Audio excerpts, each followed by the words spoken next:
this heaven? No. It's Iowa.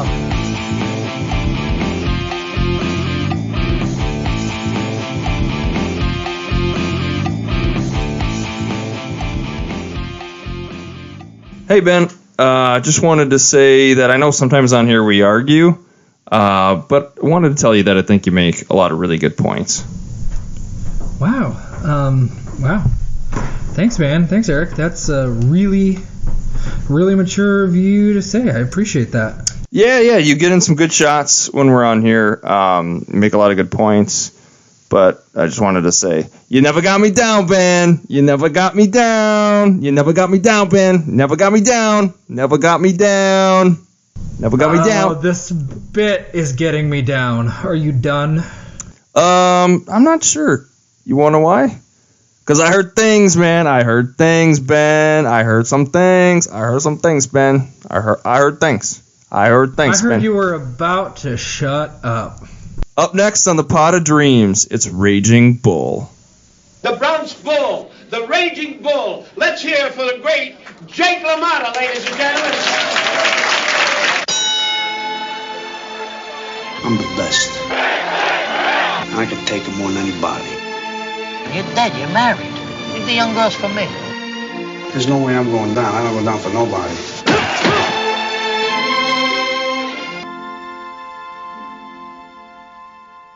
All right. Well, welcome to our Raging Bull episode of the Pot of Dreams. So we always like to start out kind of breaking down why we picked this film, which is Raging Bull. So this week I selected the film, and the reason I picked it is I just wanted to kind of figure out Martin Scorsese for me. So he's widely considered one of the greatest filmmakers of all time. I like a lot of his movies. I think a lot of his movies are flawless. But as just a body of work, he's not even one of my favorite filmmakers, and I wanted to kind of figure out why. So, Ben, what does Martin Scorsese mean to you? I mean, I like him more than you do, it sounds like, based on what you're saying. He's one of the greats. He's made enough movies that some of his movies aren't great, and he's probably got some clunkers in there. Almost every director does, but his peak work is incredible, and I love it immensely. And spoiler alert, Raging Bull is among them. Well, see, and that's why I picked this movie. It's again widely considered one of the greatest movies of all time. I think the AFI had it like number 4 on all-time greatest films, and I wouldn't even put it in his top 5 of Martin Scorsese movies. And then also just like him as a whole, I wouldn't even put him maybe as a top 10 filmmaker for me. There's probably 10 other filmmakers that I like their body of work more than him. That's why I wanted to do this, wanted to have the conversation to figure out why. Like, why is that for me? Because I don't know. I don't understand it. Because am I missing something? And like with this movie specifically, with Raging Bull, like, again, widely considered one of the greatest movies. For me, I have a hard time with it. I think it's an incredible film. I think De Niro's maybe his best performance in his entire career. But like, there's so many things I get hung up on with this movie, and I just can't get past it. Primarily, for me, I'm not a huge fan of spousal abuse or pedophilia. And there are 2 major themes of this movie involve both of those things.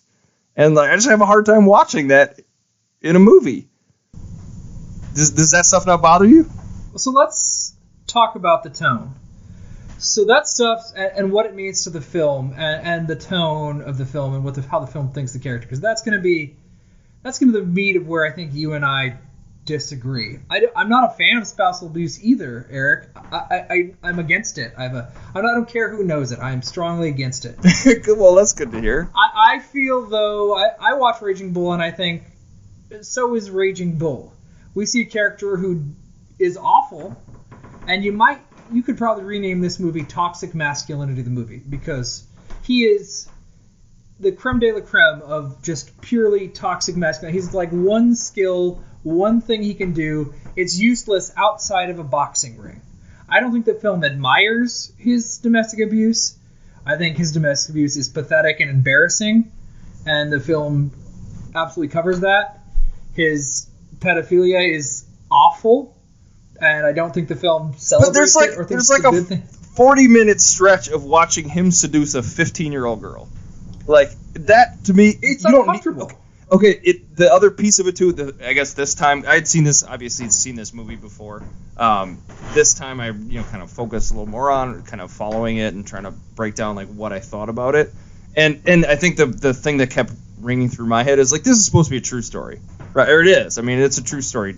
Jake LaMotta was like a real guy, a real boxer, and that was his life. Like he actually did when he was, I think, 23, married a 16-year-old, so he would have been 22 when he started dating something like that. Started dating a 15-year-old, but that's not okay, right? That's illegal in every state.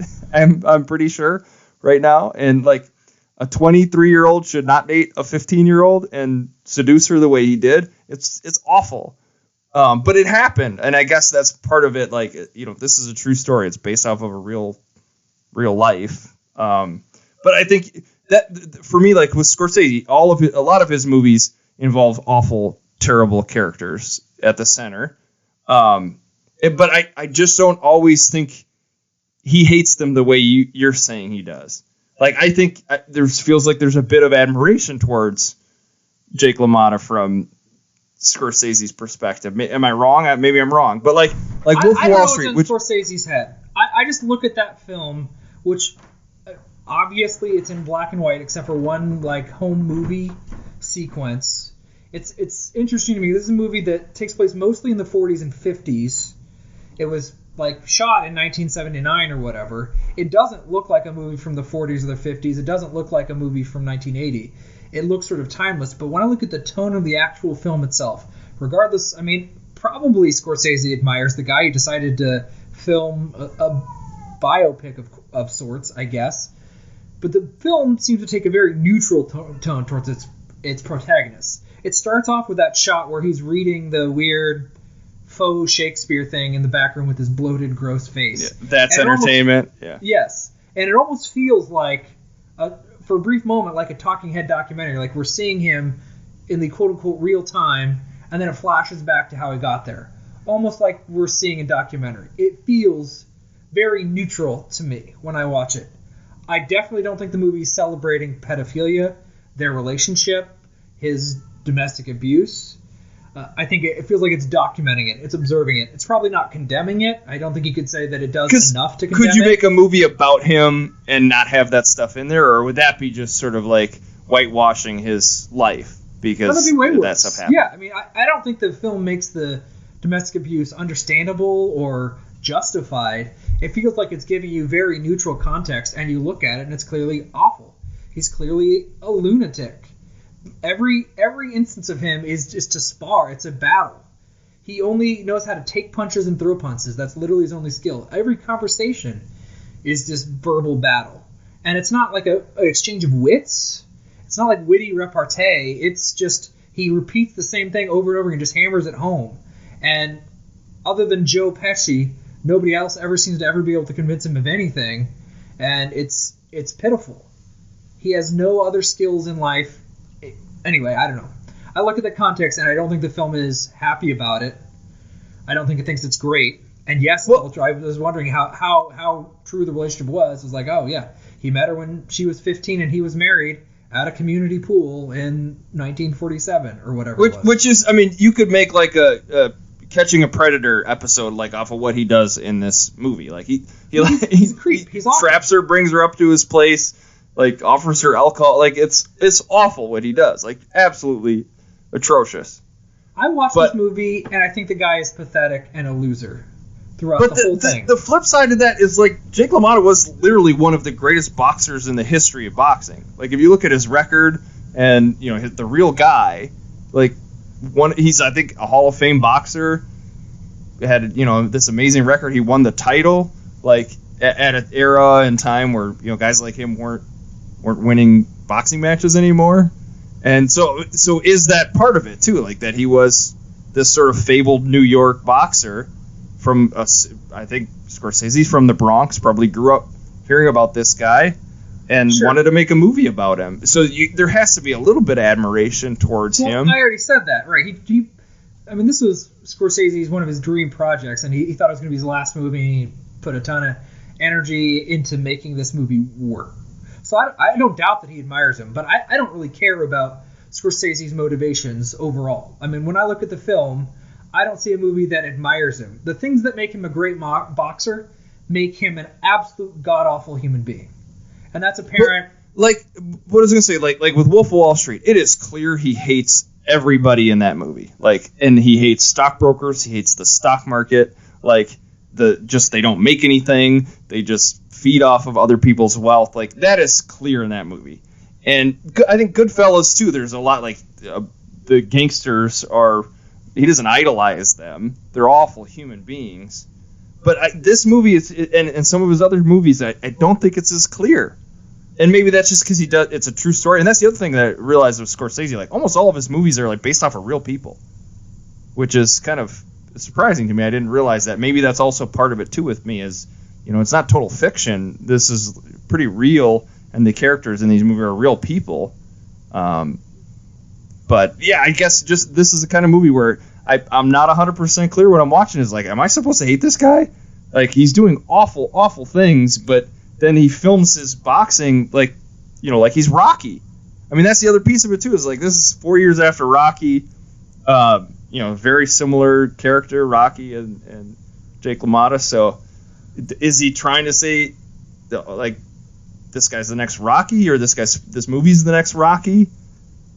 I don't know. I have a hard time with the tone, like you're saying, the overall tone of the movie, and that's to me why I don't think this movie's as great as some of his other movies.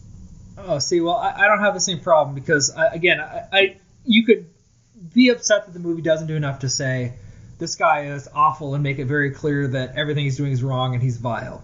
It could do that. So is he satirizing this person? Is that the whole point of it? I feel like he's not doing that at all. I think he's trying to accurately articulate who he is as a complete person, which is a phenomenal boxer and a god-awful, shitty human being. It's interesting. This is one of the few movies I would say isn't a quote-unquote gangster movie, really. It's a little bit, and that he has to work with the mob eventually to be able to get the title shot. It's got the Coca Cabana in it. You can't make a movie without the Coca Cabana. That's fine. Those scenes, that looks like a place I'd want to visit. Like, being in the Cabana in the 1940s seems like a fun spot to go.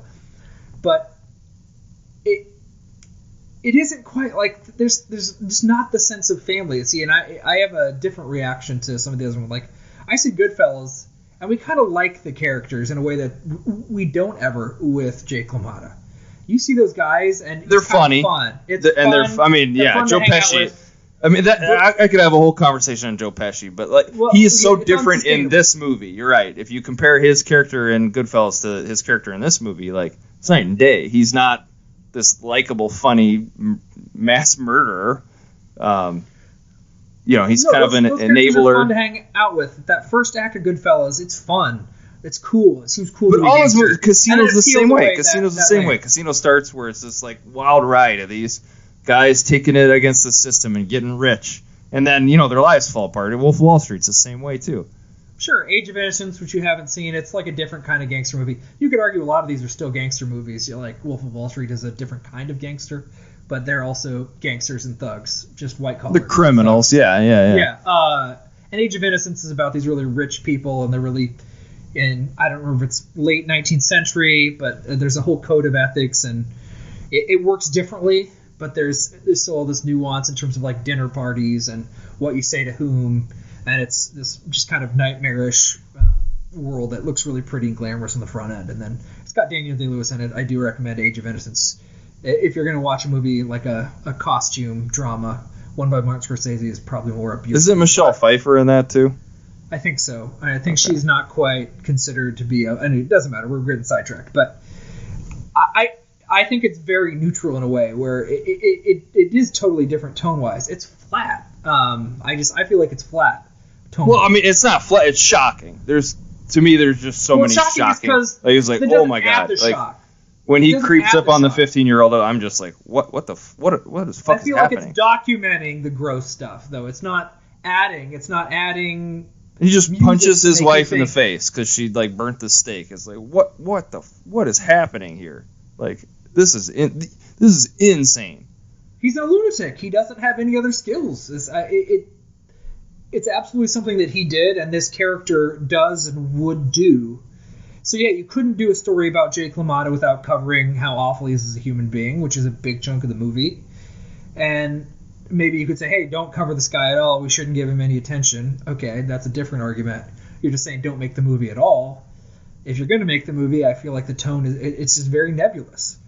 It's shocking because it's showing you things that actually happen that are shocking, or things that are happening that are shocking, but it's not adding to that.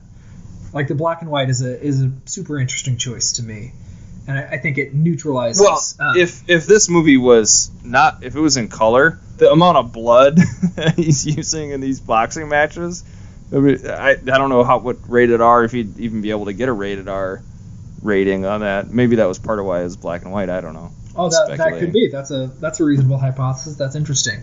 But I don't have the same conflict. I was never at any point really rooting for Jake LaMotta. I wasn't like, I don't relate to this guy, and I don't know that I need that from everyone. Do you think that's the case for most people that watch this movie? I have no idea. There could be idiots that watch it and think, man, this guy's pretty cool. Really like him. He's tough and makes a lot of money punching guys. Maybe. I don't know. I have no idea. He's a meathead who can punch and take punches.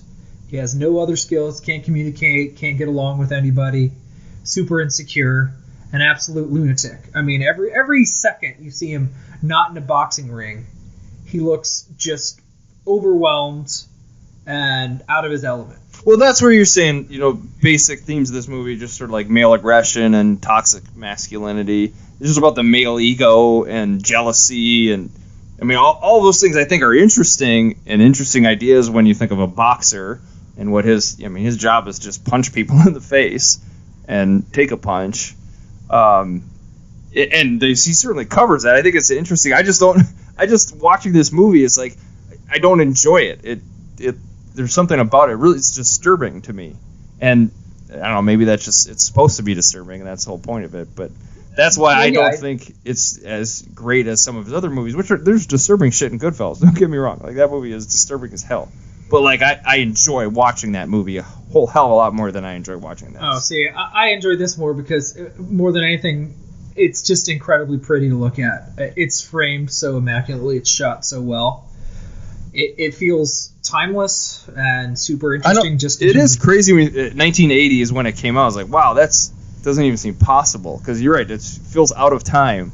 Like it could come out today, and it would look, right. Look that way, or 40, 50 years before it came out. It's weird. And there's this isn't a film theory podcast, but there's all sorts of things you can do, right? You talk about how gross and creepy his courtship of Vicky is. It's awful. You see, this film makes it very clear there's this insane power dynamic going on very early on. But see, this is where I'll question it. Like, Scorsese didn't cast a 15-year-old. No. He casted a grown woman to make it not seem as creepy. She was 20. Right, but she's an adult. I mean, right? Well, yeah. He could have cast a 15-year-old child, which a 15-year-old is. But he didn't, and that, to me, that's a choice where it's like, oh, okay, so this is wrong and disgusting. But then he also frames it as this, like, romance, which, again, is like, why am I watching a romance where this grown man is grooming this 15-year-old girl? Like, it was creepy. It was predatory. I mean, I felt the whole time. But I don't think he filmed it creepy. That's the thing. If you just turn on that movie and you didn't know their age differences, you'd be like, oh, that's kind of her around. I don't think there's anything romantic. Like, that's... When I think of a romantic scene and interplay between two people who are potentially interested in, like, a romantic relationship, I don't have one character who's way disempowered getting bossed around and told to sit closer. That's not romantic. Sit closer in the car. And she does. Sit on his lap as he gives her a glass of water in the house where he's not even sure if his wife's home. He's, like, checking to see if his wife's still in the apartment. It's insane. I mean, it's an insane movie scene. Like I said, that could be To Catch a Predator, basically, is what it is. It's awful. But contrast that, right? So he starts courting a 15-year-old. Like, keep in mind, this guy's dumb as shit. Then later on, he's running his club, where he's got this, like, captive audience where he still gets attention. And then he's like, I want to know that you're 21. And he has girls kiss him. And they're 14. Yeah, I mean, he was just a pedophile. Like, straight up. So in Lamotta one was a situation, pedophile. he gets married, and another one he goes to jail. He should go to jail. That was the correct action. I mean, he should have gone to jail with Vicky, almost certainly. But I don't know who was going to go after him. I'm sure the mob wasn't going to let him go to jail. But maybe, who knows? But I don't. That it's a not clearly condemning it. I don't know. Most people don't relate to being a boxer. He was isolated, and he couldn't maintain any relationship. He couldn't even maintain a relationship with his brother. And the only question I have about the movie is, does Joe Pesci have sex with his wife? Oh, I don't think so. I don't think that happened. So I think it was just Lamotta being absolutely paranoid and jealous of anyone. Anyone even looked at her. That's the kind of animal he was. He's the kind of guy that will fool around and then put ice water down his underwear. Like, that's insane. Yeah, that's all insane stuff. But, like, is that in the book? Do we know that he did that, or is that a Scorsese thing? Or Paul Schrader, I guess, who wrote the screenplay? Like, I haven't read the book. I have no idea, but he seems like a character which should have weird hang-ups about sex and whether you can have sex before a match and weird stuff. Clearly, I mean, their relationship was very problematic and uncomfortable. But he couldn't maintain a relationship with anybody. He's not a gangster. And there's, like, who can relate to being a boxer? And I don't know. It doesn't... I don't know. I think it's a movie that doesn't... It documents its protagonist, but we aren't asked to, hey, feel sympathy and sorry for him. Because I don't. Okay. I don't feel that way. I don't think, man, we're supposed to... It's really tough luck. Is this one of the 5 greatest movies of all time, in your opinion? No. I don't think so. And Scorsese, is he one of the 5 greatest filmmakers, in your opinion? So am I missing something, I guess, is what my question is. I don't think you and I are that far off. If you put a gun to my head and had me pick 5 directors, I don't know if Scorsese would make my top 5, but that's only because he doesn't have enough movies that really resonate with me on a deep, personal level. I mean, that's the thing I'm going to admire. You can talk about body of work overall if we're trying to evaluate, but the ones I'm going to be the greatest are the ones that make a few movies that connect with me on a you'd put Paul Thomas Anderson ahead of Scorsese, correct. Right? Yes, and Paul Thomas Anderson would say that's crazy because Boogie Nights is essentially a Scorsese movie, like it really is, and sure, but I don't know if Boogie Nights is one of the. It might not even be one of the 3 or 4 best Paul Thomas Anderson movies. Maybe it is, but it's another discussion. There'd be all right, so I'd put ahead. I guess that's the way I feel. 10. He's got some movies I love. He's got like 5 movies that I absolutely love, like Goodfellas, Wolf of Wall Street, The Departed. Like he's got movies I really like, but then he does have some that I just don't. They just don't connect with me, and I think I appreciate this movie. I see why it has such a high standing among like film people. It just doesn't connect with me. I have no desire to ever watch it again. Oh, interesting. I mean, I don't know. It's a weird movie. I mean, I've seen it twice in my life. Me too. This is the second time I saw it. But, I mean, you and I also have different views on how important it is for a movie to be rewatchable. That doesn't necessarily matter to me so much. If a movie... It matters a lot to me. Yeah, resonates with me. It's great. I mean, it's a great... It's not a movie I'll watch anytime soon. Certainly not 5-10 years. But if down the road I think, man, I haven't seen Raging Bull in several years. Oh, yeah, let me give it a watch. Because... I watch it and reality fades away, and I'm just looking at this incredibly conceived reality. Just the feel, it feels like the 40s and 50s. It feels just like it. I don't think for a second I'm not there in that space. I'm with this awful character, and I don't think I have to sympathize with him. If I am, then I don't. If Scorsese's saying, hey, look at this guy, I feel bad for him. I mean, why would this movie want us to feel? I don't get where even an ounce of sympathy. He makes nothing but awful choices, and just screws everybody that ever tries to help him in life. Anyway, I mean, he's just dope. Anyway, so shifting gears, question: is the boxing in this movie good? Like just the film of, because a lot of this movie, he's a boxer. A lot of the movie goes through his whole like run until he gets to the title. Are the boxing scenes good? So I don't know about the technical aspects of boxing. I don't care about boxing as a casual fan. Even I don't watch boxing. I don't care about it as a sport. It takes a lot of skill and technique, whatever. I just don't care about it. This is to me the best filmed boxing that I've ever seen in any movie. I love how visceral and grotesque and violent it is. And when you think about what boxing is, despite whatever you might want to talk about, jabs and technique and defense and strategy, rope-a-dope, whatever, I mean, it's dudes or women hitting each other in the face. And whoever can hit the person in the face more effectively or more often is the winner. And it's kind of the antithesis of we watched Rocky IV together. We're like that is so cartoony, right? I mean, it feels like you're watching a cartoon of people boxing. It feels like a video game fight. Yeah. It's like video game boxing. Mike Tyson Punch Out, basically, yeah. Sure. Whereas this definitely feels like, I mean, these are men trying to just kill each other with their fists. Yes. Yes. Yeah. And body fluids are everywhere. It looks gross. Everybody's sweaty and vile. You have a bunch of lunatics who are betting money, screaming at them. There's no faux political message about it at all. I mean, that's what it is. I mean, when he pummels the guy because he's insecure, I mean, it's just awful. And you did the... He ain't pretty no more. Right? Yeah.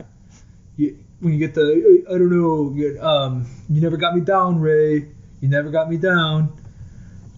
I mean, it's awful. But that's a source of pride for him, is that, I mean, in all of his life, he never got knocked down by Sugar Ray Robinson. Well, okay, so I went back, Googled or Wikipedia'd his boxing career. Some insane things jumped out at me. You know, a lot of the matches in the movie were like directly pulled from his career, but like just the Sugar Ray Robinson stuff, right? Insane. So they fought 5 times. First time was October 2nd, 1942. And, you know, they're in the movie. They fought again in February, so just a few months later, February 5th, 1943. And these are like 10-round, just slugging each other in the face over and over again. They fought later that month. Another rematch, February 26th. Not even a full month later. They fought again, another 10-round fight. I mean, that's insane.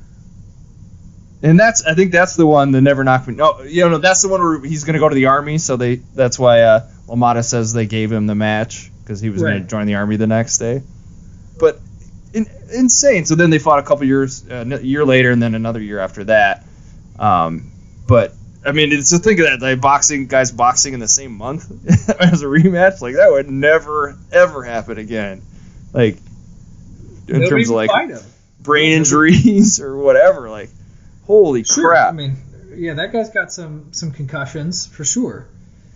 That was true. Like nobody else would fight. They just had to fight each other because nobody else would fight him, which is interesting. And I mean, I read about his technique and style, and that was apparently his style. He gets really in close.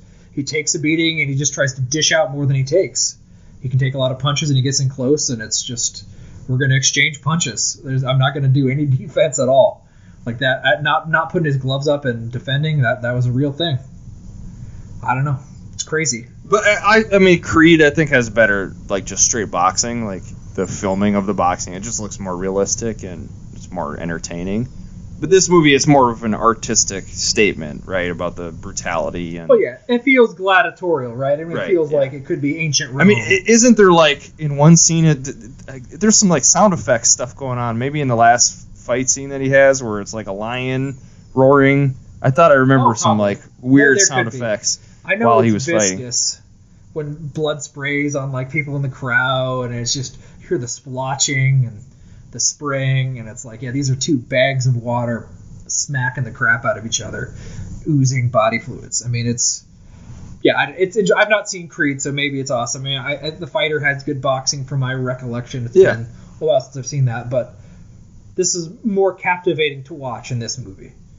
I don't know. It was more interesting to me than any Rocky movie. But it's part of it. But again, I think you like this more than any Rocky movie. You think it's better than Rocky 1? It's been a while since I've never seen Rocky 5. I haven't seen Rocky Balboa. I didn't see Creed I think there's a sequel to Creed. It's been a long time since I've seen any of the other ones. So maybe they'll be great on a second viewing. I don't know. But I mean, that's more of a plucky. Because this came out 4 years after the first Rocky, so I mean, it's a little bit of the which one's better, and I don't think there's any question. Raging Bull is a more interesting movie. I mean, I don't know. I guess I don't know if Rocky hits Adrian at any point in any of the movies, But I mean, I he don't seems think like so. a Well, I know that's fiction. I mean, Rocky's complete fiction. That character is made up. So would it be better or worse if Rocky hit somebody and he's a made-up character, like outside the ring? I think that would be like, why would you put that in the movie? Like, what's the point of that from like a screenwriting perspective? Like, why you're just gonna make him beat up his wife? You don't need to do that. Well, yeah, and Stallone wrote it, so why is he's not going to want to make his character look bad? He wants to look as heroic as possible. But I think there's probably a fair amount of boxers throughout history that were hitting their wives, sure, girlfriends. But. Yeah, but I mean, that's the thing. Like, do people see this movie and do they idolize De Niro's portrayal of him? Like, do they like that's a man's man? That's how men should act. Men should be more tough and masculine. I doubt it. There are plenty of times where like people get glamorized for being tough dudes. There's not a big bunch of people that identify with that. There can't be. I hope not. It's a really awful portrayal. I mean, it's immaculately acted. All the stuff you said about De Niro's best performance, I think that's true. I think that's... Well, yeah, I guess that was where I was going to shift gears. Do you think this is his best performance as an actor? So. I mean, I like it better than Godfather 2. I like it better than Taxi Driver. Those are both great, by the way. I'm not knocking either one of those performances, but... I mean, he is Jake LaMotta. It's like... Did he gained a bunch of weight, right? To play the bloated old version of himself, yes. He got a lot of props for it. Was that like one of the first examples of like winning best actor? You just gotta like get real fat or get real skinny, and then you're gonna. I have no idea. Maybe I know. I think it was more rare back then. We want to celebrate because he won best actor for this, right? Yeah, his second Oscar. And Raging Bull wasn't even nominated for best picture, which is, I mean, wow. I think that's silly. A movie called Ordinary People won in 1980, which was about grief counseling. And so best picture, Ordinary People, Coal Miner's Daughter, Elephant Man. Oh no, it was nominated. Raging Bull. Oh, was it? Oh, okay. Yeah. It lost. And Tess. Okay. But it was nominated. Okay. Well, then I was wrong. But it did lose to Ordinary People. But again, no doubt there's some lunatic somewhere that idolizes Jake LaMotta. But I don't know how you can see this and think, yeah, that's what I want out of life. I don't know how you can see that. Like, you don't even really get to see him spending the money. They live in that same apartment for a long time, and then they move into some house after a while, and the house doesn't look that awesome. And then they move to Miami, and he has the club where he's telling a bunch of stupid jokes, and everybody just has to pretend like he's funny, just because he owns this place, and he'll probably give us free drinks. And then he goes after 14-year-olds and ends up in jail. And I mean, like, even when he's in jail, Eric, it's like he's in a boxing ring. He has to start smashing his head into the wall, like he's taking punches, and he has to start punching because he literally cannot do anything else. He has no faculty for anything else. And we don't even get his upbringing, where maybe he learned stuff. Well, that was interesting. You understand, because Scorsese normally in his movies they go from like, I mean, Goodfellas. So you see him as a kid all the way through basically the end of his life. Like his most recent movie, The Irishman. It's again the guy's entire life. Wolf of Wall Street, basically his entire life. He does that for all of his movies except this one, really. Taxi Driver, maybe I guess he doesn't like follow his whole life. A little more similar, but the Raging Bull does cover probably 50 years of the guy's life. It's only about 25, I think. I think we start in the early mid 40s and go to like the late 60s. But it's his adult life, right? Wouldn't it humanize him more if you saw him modeling?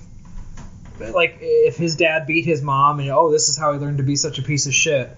Or he saw people around the neighborhood or his parents left him out on the streets, so he had to fight was the only way he and his brother could scrape by. Wouldn't that make people identify with him more? Or have where you'd feel sorry for it? Yeah, maybe. That's true. Instead, you see him just as an adult doing nothing but be awful. I don't know. I don't know. I guess I don't have the same conflict. I mean, it's not a fun movie to watch in the sense that you're just like, hey, I feel good. I'm cheering for the good guys.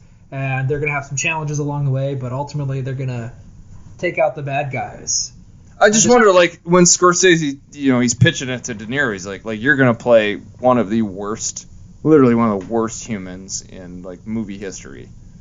Is that how he's explaining it to him, or is it just, you're going to play this boxer and, he's going to be, he's have troubles, but, or did he try to make it a little less disgusting in the movie?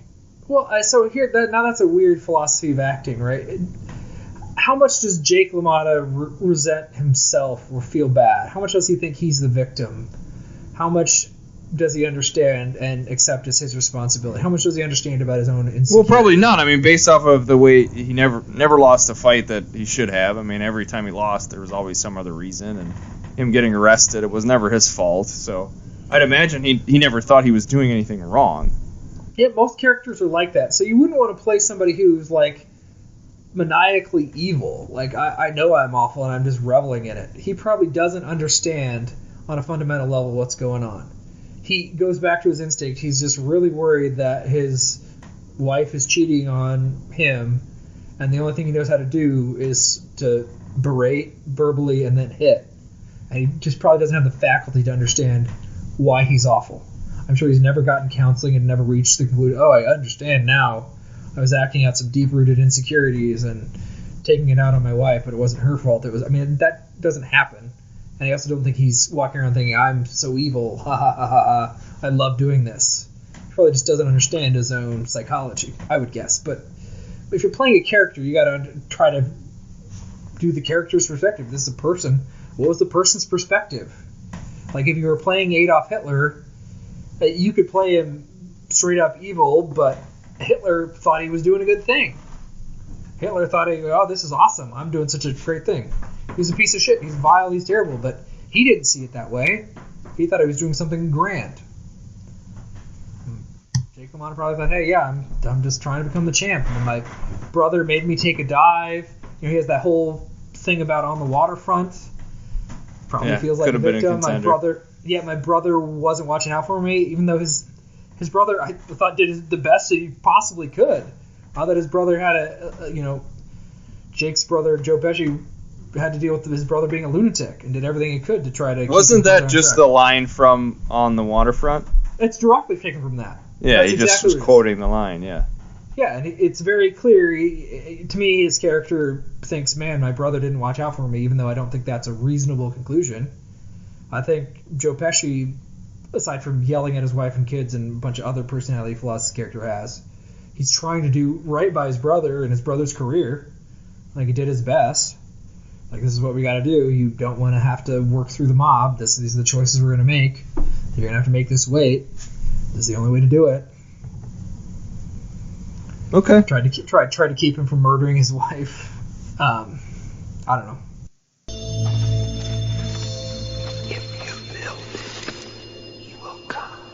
All right. Well, shifting over to our next piece here, the Ebert Letterbox rating. So let's go over how you rated this movie. 4.5 stars. So out of 5, Yep. It's almost a perfect score. Almost. Yep. Doesn't quite. Okay. There's just not enough to take away from it to really take it to this is an absolute perfect, transformative, amazing film. That's where I'm at. It looks great. It's superbly acted. It's not fun to watch in the conventional sense of a fun movie, but you watch it and you're like, this is sublime filmmaking, and I'm just seeing this absolute lunatic character who succeeds because he's good enough at hitting people, but then he crashes hard because once he can't hit people anymore, he's done having any marketable skills. See, I vacillated between 3.5 and 4 for me. Okay. I think I'll settle on 4, but I got to be honest. I think part of that is just because it's such a widely regarded movie, and I'm just sort of letting that influence me, into thinking I should like it more because it's considered one of the greatest movies ever. The Sight and Sound list, it's at least in the top 50. Like I said, the AFI. It's just everybody considers this a masterpiece, and that's part of why I think I'd bump it up to 4. So I think I'll go 4. But a lot of the stuff in it, like I said, the pedophilia and the or statutory rape or whatever, however you want to define it, and the spousal abuse just kind of take a little away from me. It's just too much for me. I don't know. He's too awful of a character for me to center a movie around a guy that's that terrible, and not in. Again, it's because that's how he was. It's a true story. I get that. But it's just I just can't. I have a hard time watching a movie centered around somebody like that. And I get why it's great. I mean, I get all the great points that it has, and the filmmaking's amazing, and De Niro is just absolutely like when you watch the first 5 minutes of the movie, you're like when he's reciting that line, you're like, how is that Robert De Niro? And I know he has makeup on, but he also gained 60 pounds, and he's because if you see De Niro now in a lot of his movies, he's kind of mailing it in. I mean, he's in it for. He was just in the Joker, right? He's mailing. He doesn't even know what movie he's in there, For 2 decades at least. I mean, he's been playing the same character for a long time. He's just being Robert De Niro on screen, and not even trying that hard at that. Yeah, no. But even like Casino, I think is when it kind of started, where he's just that guy, he's just that tough, no nonsense kind of guy. The Casino's got a little character traits where his character's got some things going on, and Goodfellas, his character's just like a maniac, just an absolute maniac. So yeah, but I like Taxi Driver. It'd be hard to say he's better in this than he is in Taxi Driver. I don't know. I think he isn't. I mean, I think he's better in this than even in The King of Comedy. Robert De Niro has this let's call it the early 70s to the early to mid 90s. That's where he's at his peak, and he's really trying, and he's doing a lot of different stuff. And then he settles into I'm going to do the Meet the Fockers, and I'm just playing myself, basically. I'm going to analyze this, and I'm just playing myself, basically. Yeah, I think it's once he tried to be funny and do comedic roles. It's like, I don't. Was it Meet the Parents that people thought he was funny, so he just started doing comedies and then analyzed this movie? Because that's where I think it falls off. Because maybe it's easy for him and it's fun and he doesn't really care, but right, he doesn't have to try hard. I mean, he just goes and reads the lines I read this line like Robert De Niro reads this line, and that's it. And at some point, you're just I'm just going to cash in. I had my 2 decades being a serious actor. I won an Oscar, whatever. I'm just going to get paid. I don't care. I'm done. Totally done. That's fine. The Irishman, he's good. He's pretty fabulous in The Irishman. I've not seen it.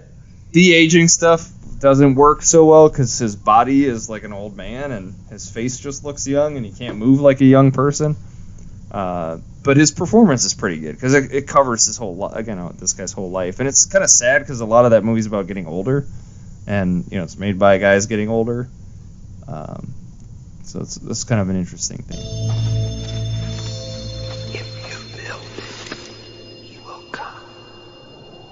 All right, well, last piece, we will do the 5 degrees of Field of Dreams. So, first time listening to this, the idea here is kind of like the 6 degrees of Kevin Bacon, or 7 degrees of Kevin Bacon, whatever that game was.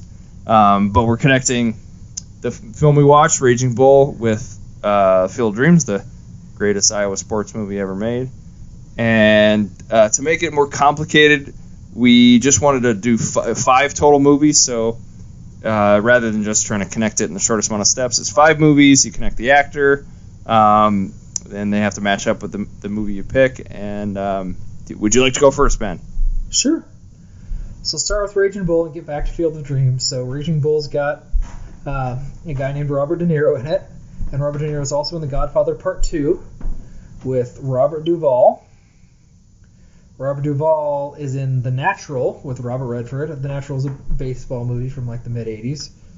And then Robert Redford is in a movie called Sneakers, sort of heist movie from the early 90s with Dan Aykroyd, and I got to point out Sidney Poitier, who's no longer with us, but that's a really fun caper movie. Have you ever seen awesome Sneakers, movie. Eric? Oh, yeah. I saw that when did it come out? In the mid-'90s or something? 92, I want to say 92. That was definitely a blockbuster rental. Love that movie.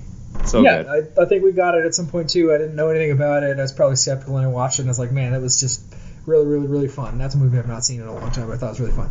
Anyway, there's a guy in it named Timothy Busfeld. He's one of the FBI guys that sets them up on the main job from the plot. He's in Field of Dreams. He's the skeptic guy in Field of Dreams. Is he the redhead guy with the beard? Correct. Yeah. He thinks Kevin Costner's losing his mind. Yep. Yeah, that dude. Huh. Cool. He's also in Revenge of the Nerds and a few other things, but those are main ones. Wasn't he in that show 30-something also? Yeah, that was his big thing. He was in that long-running show, which I never saw or heard of. But I have never seen it either. I just knew that he was in it. That's kind of weird. Yeah, I don't know. Yeah, I mean, I don't even remember it being on. You're a little older than me, so maybe you remember ads for it when you were a kid or something. I don't know. Could be. I've never seen a minute of it, but I knew that guy was in it. Huh. Yep. Interesting. All right, so I think I did all different movies than you. So we got Raging Bull. Again, Robert De Niro's in that. He's also in another great heist movie, maybe the best heist movie of all time, Heat. Phenomenal movie. He's in that movie with an actor named Al Pacino. Mm-hmm. And Al Pacino is in Godfather Part 3. Okay. And with Al Pacino is Andy Garcia. He's in Godfather Part 3. Okay. And he is also in a film called The Untouchables. Okay. And in The Untouchables is Kevin Costner. Okay. And Kevin Costner is in Field of Dreams. Got it. So. And isn't Al Pacino himself in Untouchables? Isn't he Al Capone? De Niro is. De Niro's Al De Capone, Niro. yeah. Well, I was kind of bumping around. De Niro's in like all of those movies, yeah. So. That's true. But and then also Pacino. I was going to do The Irishman because they're both in that, but yeah. There we go. Fantastic. Well, that is the Pot of Dreams for Raging Bull. Ben, you are up next with the next film. Which film should folks watch to get ready? We're going to watch a movie, which, speaking of some of my all-time favorite, one of my top 5 probably favorite directors, definitely top 10, this guy named Billy Wilder. You've seen Sunset Boulevard, but that's not the movie I'm picking. I'm picking a movie, his follow-up to that, Ace in the Hole, starring Kirk Douglas. All right, that will be a first-time watch for me. I have never seen this movie. It's been a long time, and I'm ready to revisit it. I think it's probably it's worth talking about. So let's dive in. Okay. All right. Well, thanks for listening, and we'll talk to you next time.